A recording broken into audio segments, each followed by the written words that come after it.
My name is Callie Brandt. I am 30 years old. And 3 days before my wedding, my father called to tell me he would not be walking me down the aisle. It was a Tuesday evening in October. I was in my studio, the converted detached garage behind my house in Cedarville, Ohio, trimming dahlias for the reception centerpieces. 12 arrangements, each one hand-tied with dried pampas grass and late-season wildflowers I had been growing since March. My playlist was on low, some acoustic folk station, and I had soil under my nails and a half-eaten granola bar on the workbench because I had forgotten to eat a real dinner again. That was nothing unusual. My studio has always kept better snacks than my actual kitchen. The phone lit up on the wooden shelf above my propagation trays. Dad picked up with my wrist because both hands were wet. A moment of silence, then his voice, professional, already clipped at the edges, the tone he uses when he has decided the outcome before the conversation even starts. Callie, I need to tell you something. I wiped my hands on my jeans. Yeah, Dad. Go ahead. 5 words. That is all it took. I am not walking you. I set the flower stems down on the craft paper. I did not knock anything over.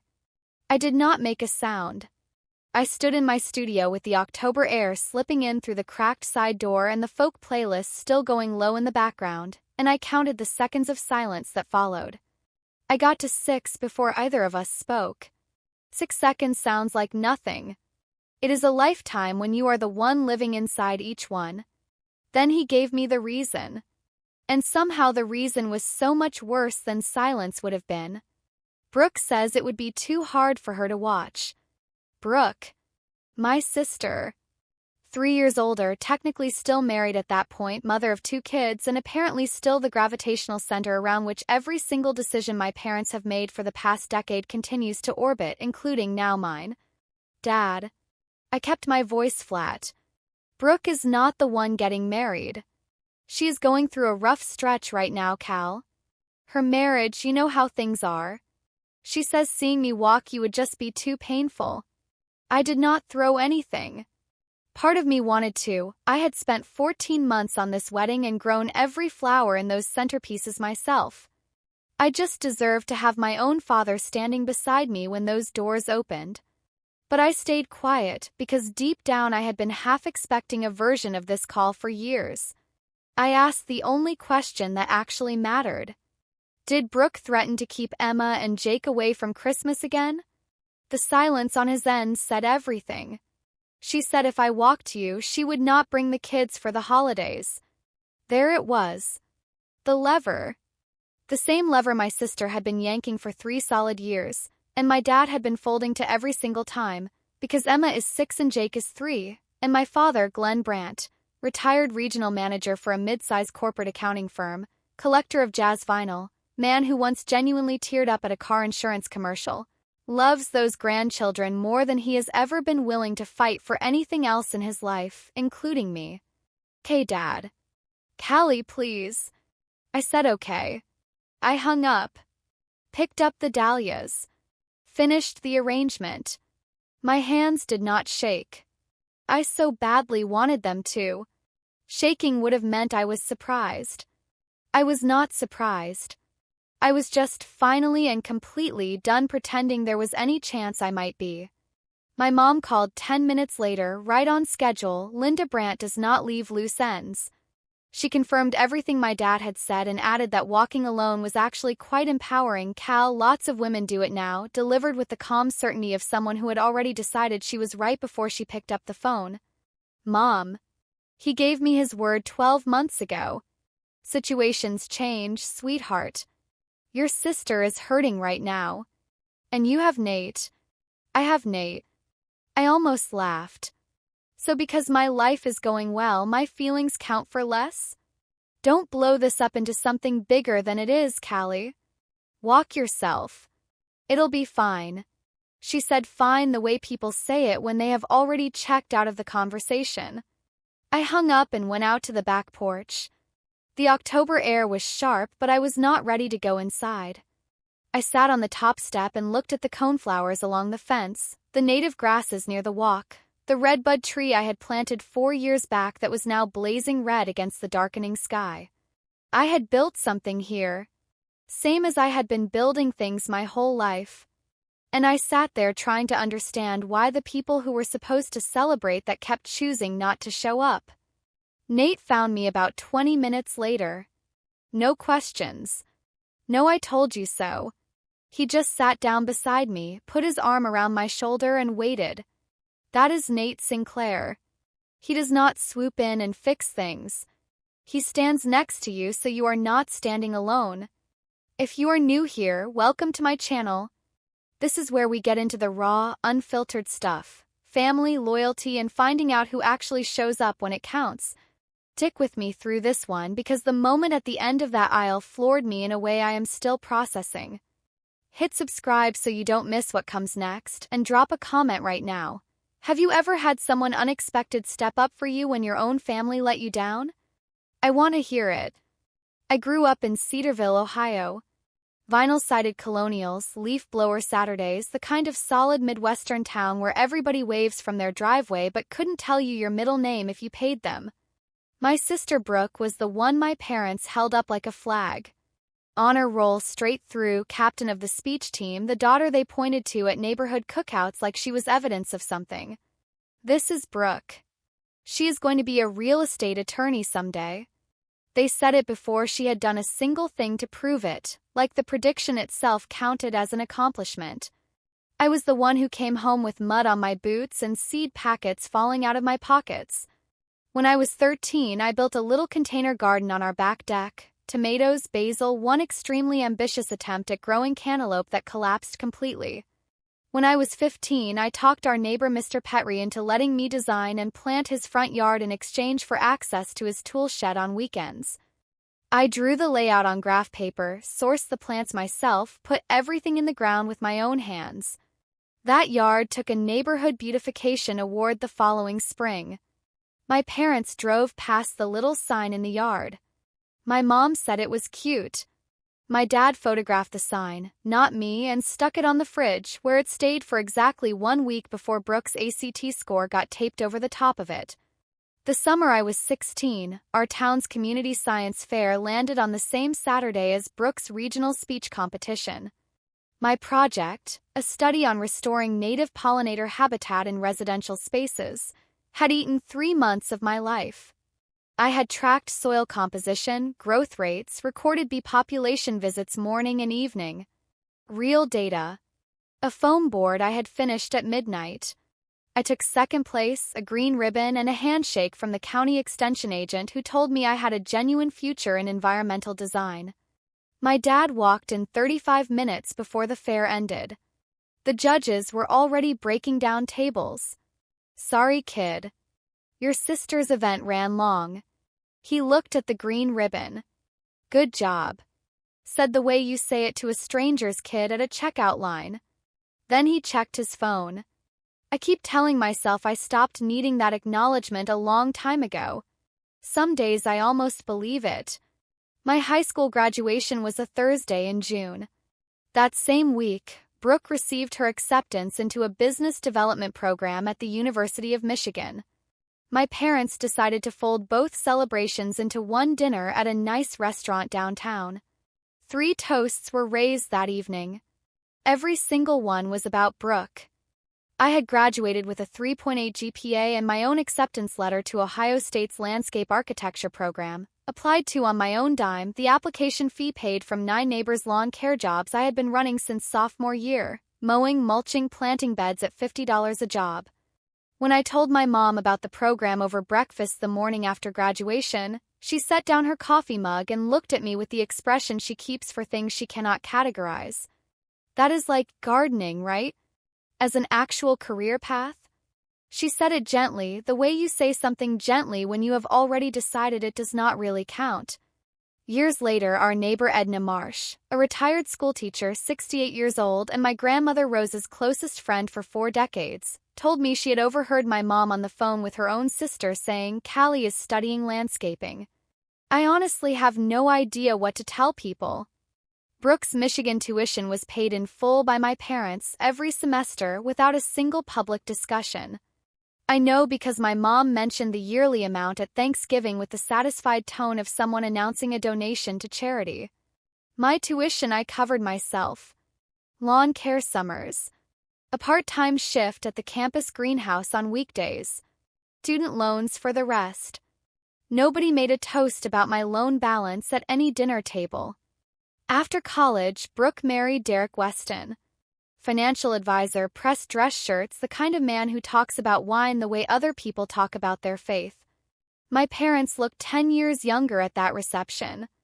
Then came Emma, then Jake, and those two children became the whole reorganized center of my father's retired life. He drove out to Brooke's place in Westlake twice a week without fail. Built Emma a playhouse. Read Jake the same board book about construction trucks until the spine gave out. And Brooke noticed. She noticed the way someone notices a pressure point they can come back to whenever they need it. The first time she pulled the kids' card was over seating at a family dinner. The second was about a photo. The third time I was standing right there in the kitchen getting water when Brooke came through on my dad's phone on speaker, using that flat, measured voice of hers, the one that signals she has already decided exactly how hard to push. If you walk her down that aisle, I will not bring Emma and Jake to Christmas. I mean every word of that, Dad. You know what I am going through right now. My dad said, "All right, Brooke." All right. My mom walked into the kitchen 30 seconds later, clocked my face, and understood immediately that I had caught every word. Her response was not an apology. It was a reframe. She is their mother, Glenn. Don't make it harder on her. And that was the family hierarchy laid out in plain language. Brooke first, then the grandchildren, then my parents' comfort, then somewhere well below the monthly utility bill, me. I met Nate Sinclair on an April morning 3 years back. I was installing a stormwater bioswale for Licking County's drainage restoration project out along Route 40. He was the civil engineer managing the culvert construction about 80 yards upstream. We both arrived at 6:30 in the morning. We both had thermoses of black coffee and zero interest in small talk. He watched me wrestle a root ball out of my truck bed and walked over without waiting to be asked. Need a hand with that? I've got it. I know. But my coffee's gone and I've got nothing else going on right now. That was the first sentence Nate Sinclair ever said to me that had nothing to do with drainage grades. Our first real date was a trip to a native plant nursery 2 counties over, followed by carnitas tacos from a food truck in the parking lot. He had dried clay on his work boots. I had potting grit on mine. It was the most at ease I had felt on a date in as long as I could remember. He brought me to meet his dad 2 weeks in. Ray Sinclair. 64 years old. Retired Army Corps draftsman turned custom furniture maker. Hands that had been through every weather and come out tougher each time. He lived alone in the split level he had added onto himself twice, at the end of a gravel dead end outside Millbrook, about 40 minutes west of Cedarville. The workshop smelled like linseed oil and cedar, and the classic rock radio in there had been on the same station for longer than I could verify. Ray called me kid by the third visit. 2 months in, he had built me a shelving unit for my studio. Solid walnut, tight joinery, 3 adjustable shelves. On the inside of the left panel, so small you would miss it unless you knew exactly where to look, he had pressed my initials into the wood with a hand stamp he carved himself. CB. I traced those letters every single morning when I opened the studio. The first time Ray came to see my workspace, the propagation trays, the seed catalogs layered on the drafting table, the soil charts tacked to the corkboard. He walked the whole perimeter slowly, taking it in. Then he turned to me and said, "Dirt under your nails. That means you actually built something today." Nobody in my family had ever once said anything like that to me. Here is something I did not know until months in. Before Ray ever met me, he had driven to the Cedarville Public Library on his own to see the garden I had designed for their grounds. Nate had mentioned what I did and Ray had simply gone, parked, walked the whole path, sat on the stone bench. When I found out and asked what he thought, he took a beat. Whoever built this understood how people actually move through a space. That's harder to get right than most people think. From a man who had spent his career making things meant to hold weight that meant everything. Nate proposed in that same garden at the library. It was October, and the Japanese maples along the path had turned that deep burgundy red that makes people slow down their cars. He got down on one knee beside the stone bench on a Tuesday evening when the library was closed and the garden belonged only to us. I said yes before he could finish asking. That night I called my parents. My dad picked up on the third ring. I am getting married. Pause of maybe 2 seconds. Congratulations. Not I'm so happy for you. Not tell me all of it. Just the word you drop when a coworker announces a promotion in the break room. My mom took the phone. Her first question was not about Nate. Not about my happiness, not about the ring, not about the evening. Is he from a solid family? He is, I said. His dad builds furniture. The silence that came back was the kind where someone is carefully choosing what not to say. I designed the wedding invitation myself. Botanical line drawings on heavy cream cardstock, native Ohio prairie plants, goldenrod and wild bergamot and ironweed. I drove my parents' copy over and left it in their mailbox instead of hand-delivering it, because I did not want to stand on their porch and watch their faces as they opened it. I also asked my dad in person, face-to-face, to walk me down the aisle. He said yes immediately, reflexively, like someone saying sure to holding an elevator. But he said yes. Nate put his hand on my knee afterward and looked at me with those steady brown eyes. You know exactly who they are, Cal. I do. I just want to give them one more real shot. He never tells me what to do where my family is concerned. He just makes sure I have somewhere soft to land when I come back. Are you still here? Good, because what happens next is the part one genuinely did not see coming. Keep watching because there is a moment in this story that changed how I understand family completely. And when you see it, drop a comment and tell me if you have ever had someone show up for you in a way you did not expect. I read every single one. So there I was. Tuesday evening, October, 3 days out from my wedding, 12 arrangements still on the work table and a phone call that had just yanked the floor out from under me. Nate found me on the porch, sat with me for a while without talking, and eventually I went back inside, ran my fingers over the walnut shelf Ray had built, traced the CB initials twice, and went to bed. Wednesday morning, 2 days before the wedding, Nate made scrambled eggs with chives from the little pot on the windowsill, the one he keeps going because I have a documented history of somehow drowning indoor herbs while successfully running a professional landscaping operation. He set the plate down, poured coffee, sat across from me. I am not walking alone. Then you won't be. He picked up his mug. Dad has been practicing tying a Windsor knot since the engagement party. I caught him watching a YouTube video about it twice last Sunday. I stared at my eggs. I can't ask Ray to do that. It is too much to put on him.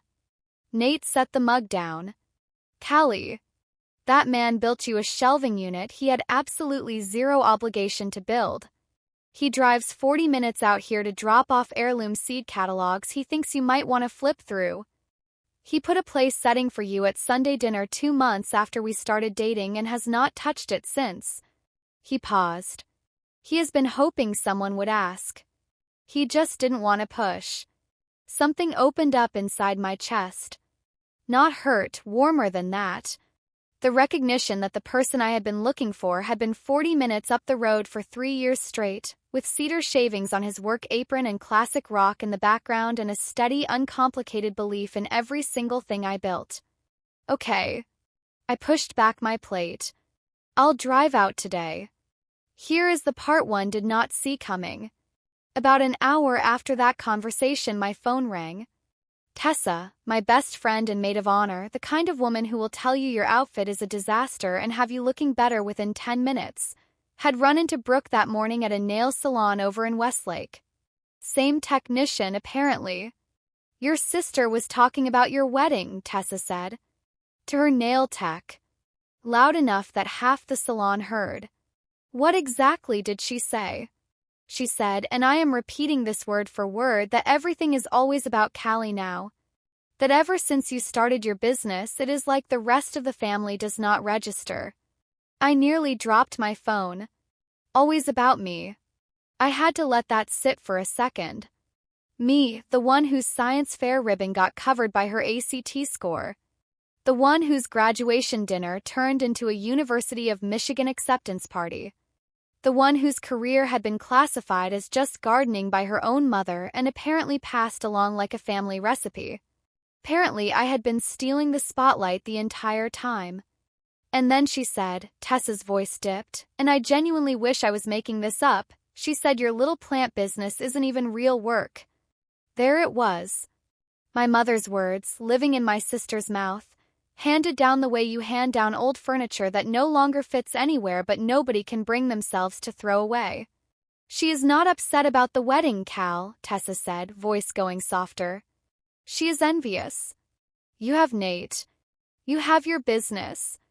You have built a whole life that doesn't need her stamp of approval, and she cannot handle that. I sat with that for a while. Tessa is right about most things, and she was right about this. Brooke had not asked my dad to stay home because watching the aisle walk would break her heart. She had asked because my happiness was the one thing in her orbit she could not diminish or redirect, and taking a hammer to that one moment was the closest thing to power she had left. I want to tell you about Thanksgiving because it matters for understanding what was really going on with Brooke. She hosted last November. We all drove out to Westlake. Derek sat at the head of the table and checked his phone 8 times during dinner. I counted because I was directly across from him and there was nothing else to look at while my mom narrated Brooke's kitchen renovation. Brooke was loud that night. Not her regular loud. The amped up, filling every silence loud that you use when you are terrified of what people might hear underneath it. She laughed at things that were not particularly funny. She topped off glasses that were still half full. She touched Derek's arm twice and he did not look up either time. Then Emma said it. She is 6. She had cranberry sauce on her chin. She said it the way kids say everything, completely clear, completely unaware of the wreckage. How come Daddy has been sleeping in his home office for so long? Table went still. Derek looked up from his phone for the first time all evening. My mom reached for the bread basket. My dad cleared his throat and asked Jake if he wanted more sweet potato. I watched Brooke's face do something I had never seen it do before. Just gave way. Not anger, not embarrassment. Something older than both of those. Something deeply tired. Her hand shook when she reached for the wine. A small tremor, maybe 3 seconds, and then she pulled herself back together, smiled, and asked who was ready for dessert. I understood something right then. Brooke's marriage was not going through a rough stretch. It was going through the floor. And instead of dealing with it directly, she was rearranging everything on the surface to cover the crack beneath. My wedding was just the latest thing she needed to move around. I felt something that surprised me, not pity, not satisfaction, but something closer to recognition. She was breaking. And the only way she knew how to handle breaking was to make sure the people around her were in pieces too. That did not make what she did to me okay. But it made it make sense. Wednesday morning, 2 days out, I drove to Millbrook. Ray's place is a brown split level at the end of a gravel dead end, the kind of road that trails off into yard. He was sanding a rocking chair when I pulled in, teak, beautiful grain, halfway done. Work apron on, sawdust woven into the fabric permanently. I stood in the garage doorway for a solid 10 seconds before he looked up. Hey, kid. Coffee's on inside. Ray. Something in my voice made him set down the sandpaper immediately. He turned, wiped his hands on the apron, looked at me with those steady gray eyes, the same eyes Nate has, the ones that do not panic under any circumstances. My dad backed out of walking me. He did not say he was sorry. Did not ask why. Did not shake his head or volunteer an opinion about my father or my family or any piece of this situation. He just looked at me, steady and unhurried, and said 4 words. When do you need me? That is the whole thing right there. That sentence is the entire story. No, are you absolutely sure? No, let me think on that. No, that is a big thing to ask. The man was in the middle of sanding a rocking chair, and the next breath out of his mouth was offering to walk me into my future like the appointment had already been on his calendar for weeks. Saturday. 1 o'clock. I'll be there by noon. And I already know where Nate keeps the good ties. He picked up the sandpaper, went back to the chair. Then, quieter, the way you say something you have been holding for a while. I have been hoping someone would ask, kid. Cried in the truck on the way home. First time all week. The next 48 hours moved the way good things do when the right people are handling them.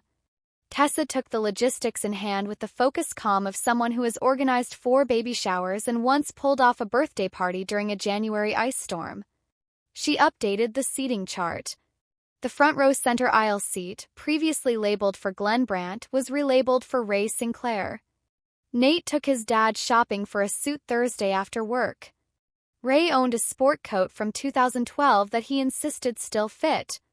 Nate sent me a photo from the fitting room, Ray in a new charcoal suit, looking simultaneously proud and deeply uncomfortable, his rough, scarred hands sticking out of the pressed sleeves like they belonged to a different universe entirely.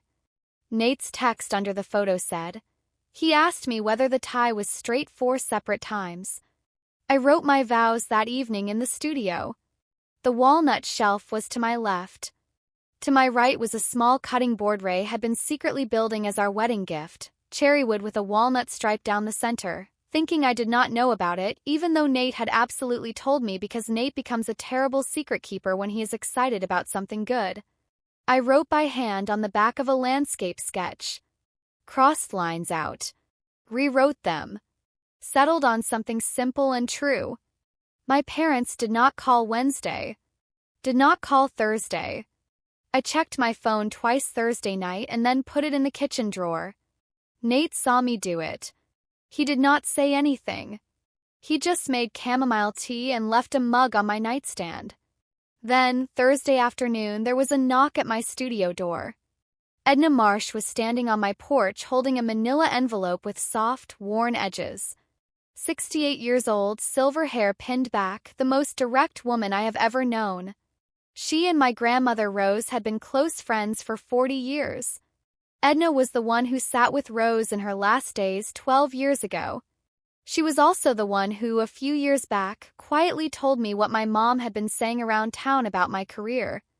But today she was holding an envelope, and her eyes had tears she was not bothering to hide. "Your grandmother asked me to hold on to this," she said. "The week before she passed. She told me to keep it until you were about to get married." She held it out with both hands. "I have been carrying it for 12 years, Callie. I was starting to think it might outlast me." The envelope had gone soft at the corners from being handled.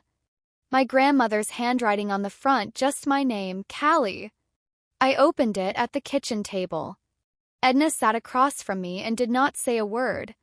The letter was 10 lines. Rose had always written the way she talked, nothing extra, nothing wasted.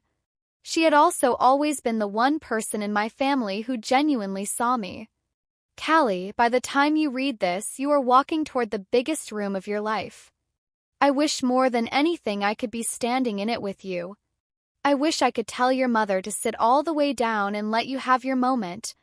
I wish I could shake your father until he puts down whatever he is distracted by and actually looks at you. But I know how that household runs. So let me say what they will not. You have always been the builder. From that first little rooftop garden to whatever you are growing right now, you turn empty ground into something that feeds people. Do not hold your breath waiting for them to finally see it. The ones who love you are the ones who come. I love you, kiddo. Now go build something that lasts." I read it 3 times. Folded it. Slipped it into the clutch bag I would carry on Saturday. The ones who love you are the ones who come. Thursday passed with no call from my parents. Friday the same.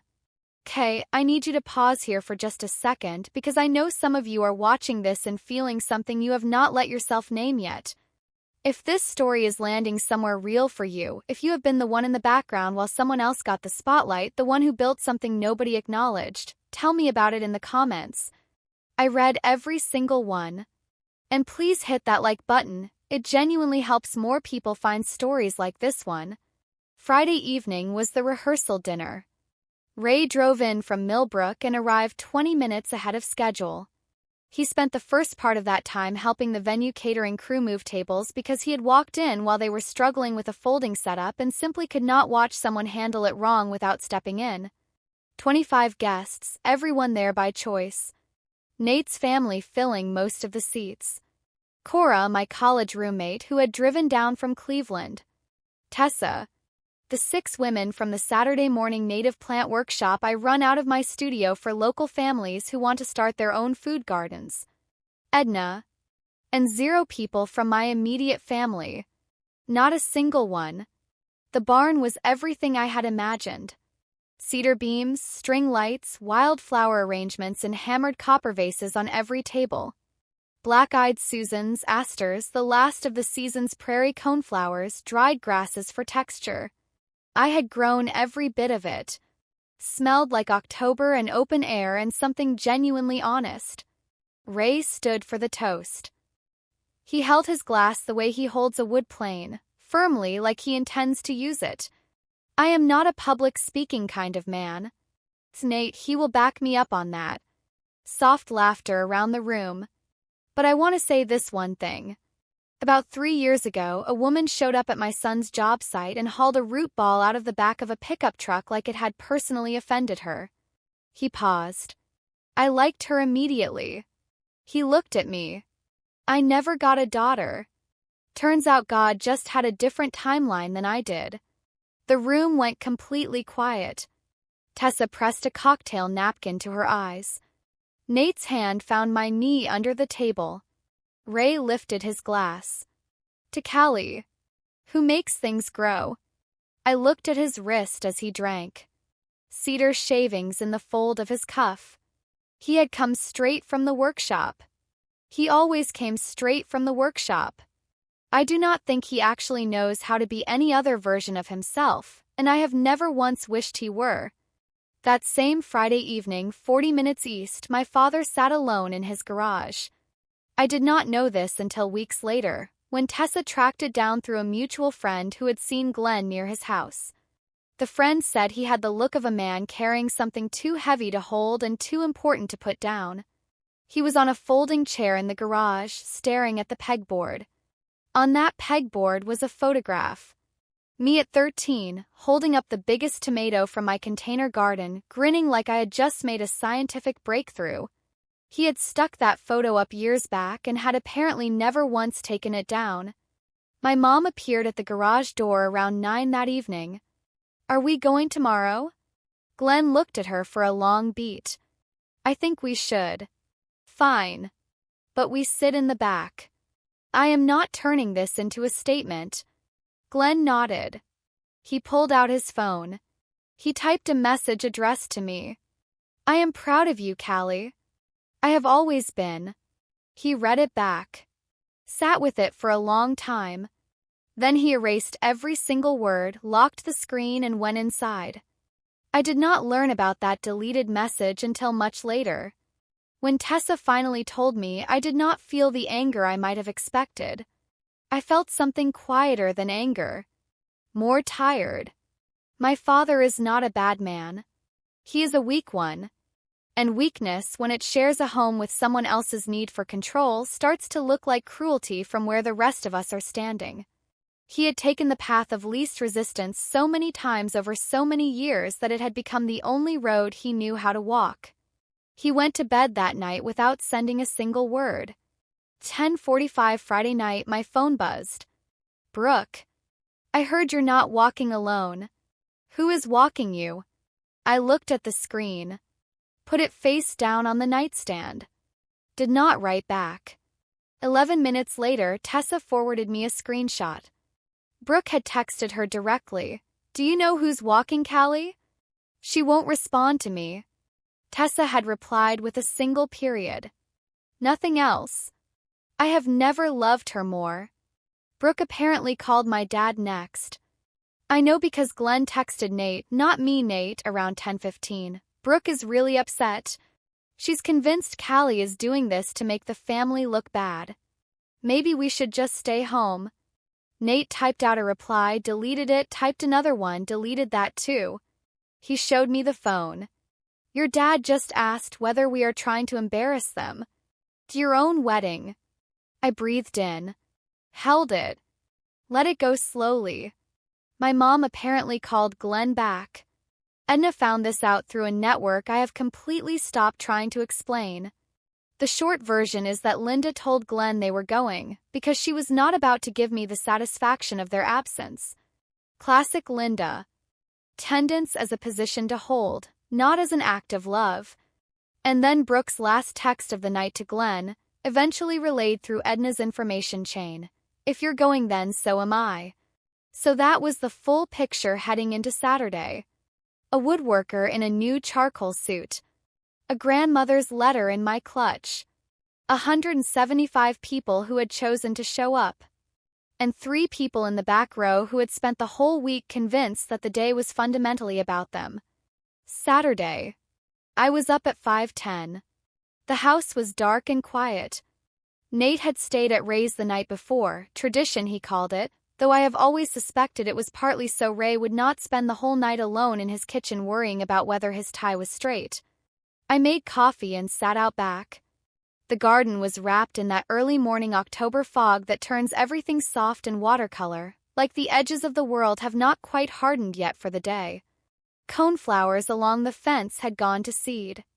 The wild grasses were silver with dew. The redbud tree I planted 4 years back was all deep red and holding on past the point where it had any real reason to. 2 messages on my phone. Ray, ready when you are, kid. Checked the tie 4 times. Pretty sure it's straight. Nate, see you at the other end of the aisle. I'll be the one who can't keep a straight face. I looked at my hands. Calluses across the pads of my index fingers from years of pruning work. A thin white scar along my left thumb from a cold frame that shattered when I was 17. A trace of soil under the nail of my right ring finger that I had somehow slept right past in the shower. These hands had started a container garden at 13. Planted 9 neighbors' beds at $50 each to pay for college. Signed a business license. Shaken 100 clients' hands. Grown every flower in every arrangement waiting in that barn. I finished my coffee. Washed the mug. Got dressed. The venue was a converted dairy barn on a ridge north of town. Cedar beam ceiling, open sides on the long walls, the kind of structure that smells like old wood in every season it has ever witnessed. I had handled all the florals. Every arrangement, wildflowers in hammered copper vases, goldenrod and Queen Anne's lace and late asters, sprigs of rosemary twisted through every bundle because Rose always kept rosemary and said it was for memory.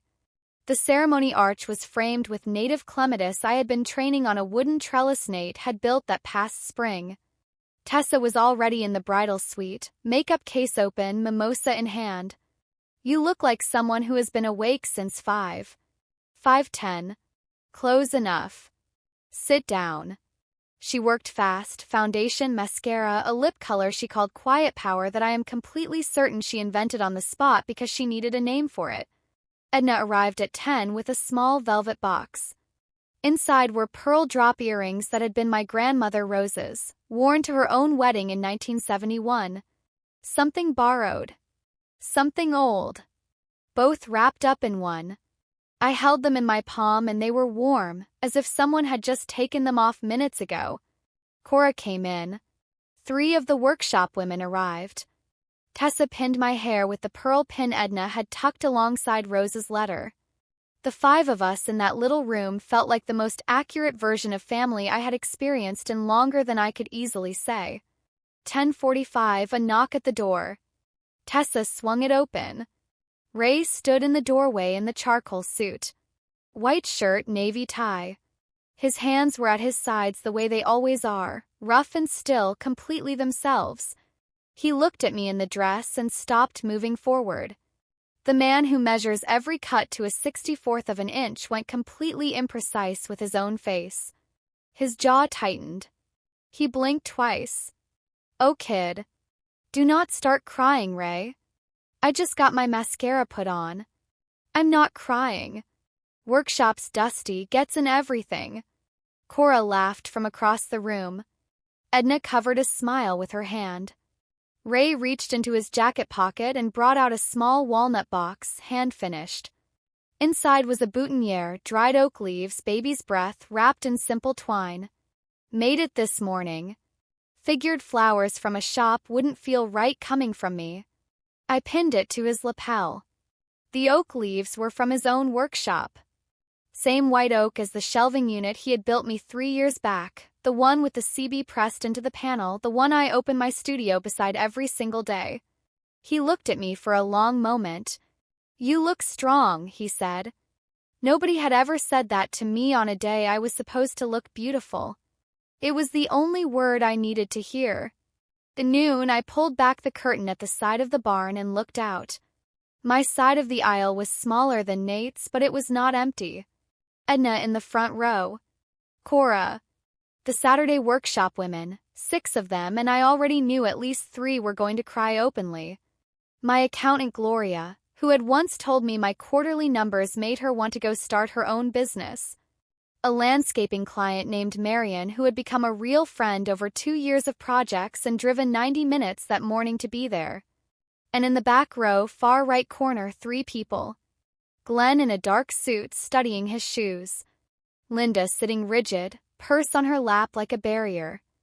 And Brooke in a dress that read slightly too formal for an outdoor barn event, scanning the room with the careful eyes of someone taking inventory. They had come. My stomach dropped. Not from fear, from that one dumb, reflexive, stubborn half-second where some part of me whispered maybe they came to make it right. Then I watched Linda lean toward Glenn and say something low and fast. He nodded without looking up. And I knew. They were not here for me. They were here to be able to say they were here. Attendance as an alibi. I let the curtain fall. Turned back to the room. Tessa was straightening her bouquet. Ray was brushing something off his sleeve. Edna was rereading Rose's letter one more time. I had shown it to her that morning and she had cried quietly for about 4 minutes. I opened my clutch. Took out Rose's letter. Read the last line. "The ones who love you are the ones who come." Folded it. Closed the clasp. Ray stepped alongside me and offered his arm. His sleeve was pressed. His hand was completely unchanged, rough, warm, steady. 40 years of building things for the people he cared about worked into the grain of his palm. "You good?" he said. "I'm good." "Then let's go show this room what showing up actually looks like." The barn doors swung open. October light came flooding in, low and gold, late afternoon October light that catches every particle in the air and makes it look intentional, like someone scattered it there on purpose. 175 heads turned in one motion. And there we were. Ray Sinclair and Callie Brandt. A furniture maker and a landscape architect. Not a drop of shared blood between us. Exactly where we were both supposed to be. I felt his hand close over mine on his arm. Warm and steady, the rough texture of decades of meaningful work pressed against my skin. He took the first step and I matched it. We walked. I did not look at the back row. I had nothing to look for there. I looked straight ahead to where Nate stood at the altar with wet eyes and the kind of smile that does not need any words underneath it. Quiet gasps started about 10 paces in, guests putting the story together in real time. I heard Tessa at the altar. Saw Edna in the front row touching the corner of her eye. Saw the workshop women crying freely, God bless every one of them. In the back row, I am told Glenn half rose from his seat, caught himself on the pew and sat back down. Linda grabbed his arm. Brooke stared forward with an expression that Edna later described to me as a woman watching a door she thought she could always reopen slide all the way shut. We reached the altar. Reverend Keene, silver-haired, unhurried, the kind of voice that makes you genuinely believe everything is going to be all right, smiled at both of us. Who presents this woman in marriage? Ray cleared his throat. He built things for crowds. He did not usually speak to them. Today he did. Her family does. A beat. Quieter, meant for me rather than the room. Everyone who came. The room exhaled. A sob from the front row, Edna. Tessa's mascara had been gone for several minutes already. Gloria was fanning herself with her ceremony program and also crying into it. Ray turned to face me. Took both my hands. Wheezed once. The grip that had shaped the shelving unit, the cutting board, the boutonniere on his lapel. The same hands. Go get married, kid. I'll be right here. He placed my hand in Nate's, stepped back and walked to the front row. Center aisle. The seat with his name on the card. The seat my father was supposed to fill. Nate looked at his dad and mouthed 2 words across the space between them. Thank you. Ray folded his hands in his lap. There was a trace of cedar shaving on his right cuff. There always is. I turned to Nate. The ceremony began. When I said my vows, I said what I had written 2 nights before at my studio workbench. I choose you. And I choose the family we are building. Not the one we were handed, but the one we make every day with our own hands from the ground up on purpose. We were married at 1:21 in the afternoon. The reception. The band. The dancing. Ray's toast, which included a story about a half-dead fern he had given up on until I repotted it and moved it to a south-facing window without being asked, and his conclusion that any woman who saves a dying plant without anyone telling her to will also save a lonely old man from eating dinner by himself every Sunday for the rest of his life. Tessa stood up and clapped until her palms were red. Gloria cried for the 3rd time. Glenn found me at the dessert table. I was slicing lemon cake when I sensed him step up beside me. Old Spice, same bottle since I was 7. I knew before I turned. Callie. Dad. He was holding water. Not champagne. Water. Eyes pink at the edges. Jaw doing the thing it does when he is working to keep something inside. That man up there. He did a real good job. His name is Ray. Ray. Glenn nodded. He did real good. Silence. He looked at the table. The cake. At everything that was not my face. I wanted to say I'm sorry. Sorry you missed it? I looked at him calmly. Or sorry everyone else got to see it. He flinched. Small, but it was there. The flinch of a person hearing out loud the exact thing they have been thinking privately for 3 days. Before he could say anything else, Linda appeared at his elbow, steered him away with that firm, familiar current. She leaned toward me as she turned him. Don't make a scene, Callie. I lifted the cake knife. Set a slice on a plate. I'm not making anything, Mom. I'm cutting cake. She walked away. Glenn followed. He always follows. The father-daughter dance was at 4 o'clock. Except it wasn't. It was Ray and me on a barn floor under string lights, to an acoustic cover of Stand By Me that made Tessa cry for what I counted as the 4th time. Ray danced the way he builds, deliberately, watching where his feet landed, my hand in his and his other hand steady on my shoulder. I step on feet, he warned me. I know. Nate told me ahead of time. That kid has no loyalty whatsoever. The room laughed. I laughed. 175 people watching a furniture maker dance with a landscape architect, and every one of them feeling that something true was happening underneath the music. The corner table, Brooke sat alone. Derek had not come, work trip, she had told Linda, but the empty chair beside her had the particular quality of something that was not coming back. She was holding a champagne flute like it was the only solid thing in reach. Edna walked over and sat beside her without ceremony. Rose would have been so proud of Callie today, Edna said. Brooke looked at her. She would have been proud of both of you, Edna added. If things had been different. Brooke's eyes filled. She set the flute down, stood, and walked toward the restroom. She was in there a long time. When she came back, Her makeup was freshly touched up, but her eyes were swollen and her hands were still doing that small, helpless tremble I had first noticed at Thanksgiving. I watched her cross the room from the dance floor. I kept dancing with Ray.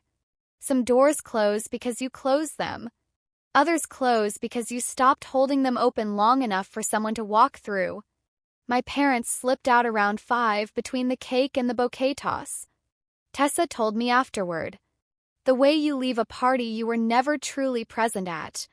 The drive home was 45 minutes. Edna's network eventually relayed that neither of them spoke for the first 20. Then Glenn said into the silence. Ray built her a shelving unit. Walnut. Her initials inside the panel. 3 years ago. The road back to Cedarville runs along the county reservoir, dark water, bare trees, the kind of drive that gives you nothing but your own thoughts. She didn't even look at me when she came through those doors. She was looking at Nate. She was looking at everyone but me. And she was right. Linda said nothing. Glenn pulled into the driveway, sat in the car with the engine off. The garage light was still on. The photograph of 13-year-old Callie with the tomato was still on the pegboard. He checked his phone. No message. He went inside and closed the door. Monday morning, 2 days after the wedding, I opened the studio at 7. New project on the drafting table, a sensory garden for the Children's Rehabilitation Wing at Cedarville Regional Medical Center. Over 11,000 square feet. Native texture plants, scent corridors, things that kids in recovery could actually touch and hold and smell. Nate brought coffee at 8. Ray came by at 9 with the cherrywood cutting board he had been building as a secret wedding gift, a walnut stripe inlaid down the center, the most considered piece of functional wood I have ever been handed. For the newlyweds, he said, casual as a Tuesday, as if 2 days ago he had not walked me down an aisle in a charcoal suit with cedar shavings on his cuff. I set it on the counter beside the shelving unit he built 3 years back. Same hands. Same man. Same showing up without needing to be asked. At noon my phone buzzed. Glenn, can we talk sometime? I read it. Set the phone face down on the drafting table. Then the hospital garden plans. Started sketching the sensory path layout. Rosemary for memory. Lavender for calm. Spearmint for alertness. Plants that give something just by being nearby. I picked up my pencil and drew the first line. Then the second. Then the border beds. Then the entrance arch. Side October light came through the studio window and landed on the walnut shelf. Found the pressed initials on the inside panel. CB small enough to miss if you didn't know where to look. Deep enough to last. 2 weeks after the wedding, Brooke called. I was at the medical center site checking drainage grades when her name appeared on my screen. I almost sent it to voicemail. Something in me, some stubborn leftover of the girl who believed things could be fixed, made me pick up. Callie. It's me. Silence long enough that I checked whether the call had dropped. Derek moved out. Her voice was quieter than I had ever heard it outside of that Thanksgiving dining room. Last week. He cleared his things while I was at the grocery store and left a note on the counter. I set down my measuring tape. I kept thinking if I could stay at the center of everything, if I just stayed the most important emergency in the room, it would fill the space Derek left. But it didn't. And I burned your wedding to do it. She stopped. Started again. Your happiness was just in the way. And I knew exactly which buttons to push to make Dad back down, so I pushed them. That's the truth of it. I let that sit between us for a moment. Brooke. Kept my voice level. I genuinely hope you find your footing. I mean that. But I am not your landing pad anymore. I can't let you lean on me while you push me down at the same time. She cried quietly. I stayed on the line until she was done. Then I said goodbye and went back to measuring grades. A letter arrived the following week. My father's small, tilted handwriting on a real envelope with a real stamp. Postmarked Cedarville. I opened it standing at the walnut shelf in my studio. Callie, I should have been the one walking beside you on Saturday. I knew it when Brooke asked me not to be. I knew it when your mother told me it would all work out fine. I knew it when I sat in the back row and watched someone else do what I was supposed to do. I made the wrong choice. I have been making the wrong choice for most of your life and telling myself it was the easier way. It was not easier. It was just cowardly. I let Brooke use those kids as a wall she could put between us whenever she needed to. I let your mother convince me that not rocking the boat was the same thing as being a good father. It isn't. Keeping things smooth meant keeping you at arm's length, and I told myself that was okay because you always seemed to be fine. You were always building something new. You were always moving forward. But that was not a reason. That was an excuse I borrowed from your resilience. Ray earned what I gave away. He showed up. I didn't. I don't expect forgiveness. Honestly, I'm not sure I'd grant it if I were you. But I need you to know that your photo is still on the wall in my garage. The one with the tomato. It has been there for 17 years and it is staying there. And I should have told you a long time ago, many times in fact, that I am proud of everything you are. I just kept not saying it because I didn't know how to say it and also admit how badly I had handled everything else. I'm saying it now. Dad. I read it twice. Folded it slowly. Placed it in the desk drawer alongside Rose's letter. 2 letters in that drawer. 2 completely different weights. Both of them true in their own way. I did not write back. Not that week. Not the month after either. There are things you need to sit alone with before you know what to do with them. Before I wrap up, I want to ask you something directly. Has there ever been a moment in your life when the person who was supposed to show up didn't, and someone completely unexpected stepped into that space instead? Drop it in the comments. Don't be shy, the most important conversations on this channel happen down there. And if this story hit something real in you, please share it with somebody who needs to hear it today. You might not know who that is until you send it. I used to think family meant the people you came from. The ones who share your last name and your holiday table and your childhood photographs. I don't believe that anymore.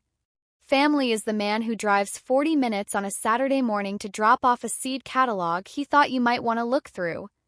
Family is 10 lines of handwriting in a soft envelope that traveled 12 years through a neighbor's drawer to find you on exactly the right Thursday afternoon. Family is the friend who answers a panicked call at 11 at night and responds to your sister's fishing expedition with 1 period and nothing else. Real family is a choice people make. Choice they keep making. Every time they show up, they are choosing you again. That is what I know now, standing on the other side of that barn aisle. 3 days, 1 phone call, 1 woodworker who answered before I even finished asking, and 1 grandmother who wrote 10 lines that got me all the way to the altar. If this story stayed with you, please subscribe so you do not miss the next one. Hit the like button if it moved you even a little.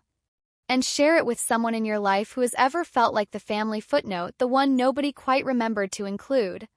'Cause if there is one thing I want this channel to be, it is the place where those people hear that they are seen. Thank you for being here. See you in the next one.